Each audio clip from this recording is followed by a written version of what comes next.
দেখুন মাছটাকে আমি বেসন দিই, মাছের চপ যখন করি তখন একটু দিই, এই চামচে 1 চামচ। লেবু না দিলে মাছের চপ তো একটু মেশো মেশো গন্ধ করবে, ওই জন্য লেবু দিয়ে দিলাম। আর এখানে যে জিনিসগুলো আছে, জিরে ভাজা, চিলি ফ্লেক্স, অরিগানো সবই দিয়ে দিচ্ছি, আদা কুচি, লঙ্কা কুচি।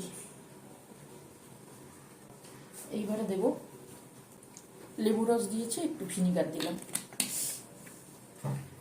ওটা কিন্তু ভিনিগার, ঠিক আছে। একটু সয়া সস দেব, কর্নফ্লাওয়ার, নুনটা দিয়ে ওই জন্য অল্প পরিমাণে দেব। এই যে এইটুকু দিলেই হয়ে যাবে, হয়ে গেছে। তেলটাও দিয়ে দিয়েছি, দেখো সুন্দর ফিশ চপ হয়ে গেছে। এবার নামাই। হ্যালো সকল বন্ধুরা, কেমন আছো বলো? চলো আজকে করেছি ফিশ চপ। ফিশ চপ খুব তাড়াতাড়ি হয় আর দারুণ সুন্দর খেতে হয়। বাড়িতে থাকা রুই মাছ দিয়ে করেছি, রুই মাছের পেটি দিয়ে করেছি দেখো।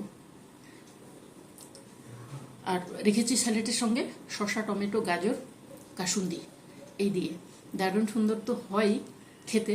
তোমাদের যদি মনে হয় তাহলে তোমরাও করতে পারো, করে নিতে পারো, ঠিক আছে। খুব তাড়াতাড়ি হবে। এই দেখো ডিম, একটা ডিম, বিস্কুটের গুঁড়ো আর মাছ, কর্নফ্লাওয়ার, একটু সামান্য টুকটাক জিনিস দিয়ে সুন্দর জিনিস।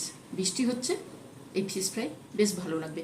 আমি এই শেপ দিয়েছি, তোমাদের যদি অন্য শেপ দিতে ইচ্ছে করে তাহলে তোমরা ওই শেপ দিয়ে দিও, ঠিক আছে। তবে করে খেও, দারুণ সুন্দর টেস্টি হয়। চলো, ভালো থাকবে, সুস্থ থাকবে, সাবধানে থাকবে, আর করে খেও, ঠিক আছে। আমি সুজাতা, তোমাদের বন্ধু, তাই তো, তোমাদের বন্ধু।